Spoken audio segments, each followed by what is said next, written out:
दोस्तों, आज हम बात करेंगे एक ऐसी किताब की जो जीवन को बेहतर बनाने के तरीके सिखाती है। ये किताब है द 7 हैबिट्स। हम इसके पहले हिस्से पर फोकस करेंगे जहां सोचने का तरीका और बुनियादी सिद्धांतों की चर्चा है। चलिए आराम से समझते हैं। सबसे पहले सोचिए कि हम दुनिया को कैसे देखते हैं। ये हमारा नजरिया है, जैसे एक चश्मा जिसके जरिए सब कुछ दिखता है। कभी कभी ये चश्मा गंदा हो जाता है और हम चीजों को गलत समझते हैं, लेकिन अगर हम अपना नजरिया बदलें तो सब कुछ बदल सकता है। उदाहरण के लिए, मान लो तुम ऑफिस में बॉस से परेशान हो। तुम सोचते हो कि वो हमेशा गुस्सा करता है, लेकिन अगर तुम अपना चश्मा साफ करो और सोचो कि शायद वो भी घर की परेशानियों से गुजर रहा है, तो तुम्हारा व्यवहार बदल जाएगा। तुम ज्यादा समझदार होकर बात करोगे और रिश्ता सुधर सकता है। ये बताता है कि बदलाव बाहर से नहीं बल्कि अंदर से शुरू होता है। अब बात करते हैं इनर आउट अप्रोच की, मतलब खुद से शुरू करो। ज्यादातर लोग बाहर की चीजों को बदलने की कोशिश करते हैं, जैसे नौकरी बदलो, दोस्त बदलो या शहर बदलो। लेकिन असली बदलाव तब आता है जब तुम अपनी सोच, आदतें और मूल्यों पर काम करो। सोचो, एक लड़का है जो हमेशा वजन कम करने की कोशिश करता है। वो जिम जाता है, डाइट फॉलो करता है, लेकिन कुछ दिनों बाद छोड़ देता है। क्यों? क्योंकि बाहर से कोशिश कर रहा है, अंदर से मजबूत इरादा नहीं है। अगर वो सोचे कि सेहत मेरी जिम्मेदारी है और छोटे छोटे कदमों से आदत बनाए, तो कामयाब होगा। ये तरीका कहता है कि पहले अपना चरित्र मजबूत करो, फिर बाहरी दुनिया अपने आप बेहतर हो जाएगी। ये प्रेरणा देता है कि तुम खुद के मालिक हो और कोई भी स्थिति में सकारात्मक रह सकते हो। अब आते हैं 7 आदतों के ओवरव्यू पर। ये आदतें जीवन को प्रभावी बनाने के लिए हैं। ये 3 हिस्सों में बटी हैं।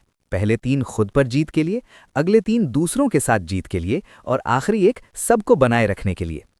पहली आदत है खुद को जिम्मेदार बनाना, मतलब अपनी जिंदगी की कमान अपने हाथ में लो। जैसे ट्रैफिक में फंस गए तो शिकायत करने की बजाय अगली बार जल्दी निकलने का प्लान बनाओ। दूसरी आदत है अंत को ध्यान में रखकर शुरू करना। सोचो तुम क्या हासिल करना चाहते हो। एक माँ सोचती है कि बच्चे बड़े होकर अच्छे इंसान बने, तो वो रोजाना छोटी छोटी बातों में उन्हें सिखाती है। तीसरी आदत है महत्वपूर्ण चीजों को पहले करना, जैसे पढ़ाई या परिवार का समय पहले, टीवी या सोशल मीडिया बाद में। फिर आती हैं अगली 3 आदतें जो दूसरों के साथ काम करने की हैं। चौथी है जीत जीत सोचना, मतलब हर सौदे में दोनों फायदे में रहें। एक दुकानदार अगर ग्राहक को अच्छी चीज सस्ते में दे तो ग्राहक वापस आएगा। पांचवी है पहले समझना फिर समझाना। सुनो ध्यान से, जैसे एक दोस्त परेशान है तो उसकी बात सुनो फिर सलाह दो। छठी है साथ मिलकर काम करना।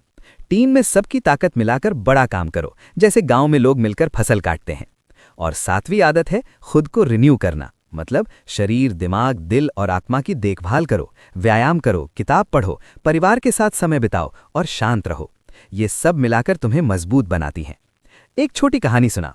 एक आदमी था जो जिंदगी से थक गया था। वो हमेशा दूसरों को दोष देता, लेकिन एक दिन उसने सोचा क्यों ना खुद से शुरू करूं। उसने रोज सुबह उठकर प्लान बनाना शुरू किया, परिवार से बात की और छोटे बदलाव किए। धीरे धीरे उसकी जिंदगी खुशहाल हो गई। तुम भी ऐसा कर सकते हो। ये आदतें बताती हैं कि प्रभावी बनना कोई जादू नहीं बल्कि रोजाना की मेहनत है। ये सकारात्मक सोच देती हैं कि कोई भी बदल सकता है। संक्षेप में ये हिस्सा कहता है कि जीवन का नजरिया बदलो, अंदर से मजबूत बनो और 7 आदतों से व्यक्तिगत और सामूहिक सफलता पाओ।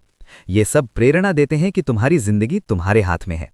अब एक प्रैक्टिकल स्टेप, आज से शुरू करो। रोज शाम को सोचो कि कल क्या महत्वपूर्ण काम पहले करोगे। इसे नोट करो और फॉलो करो, देखना कितना फर्क पड़ेगा। धन्यवाद सुनने के लिए, अगली बार मिलते हैं।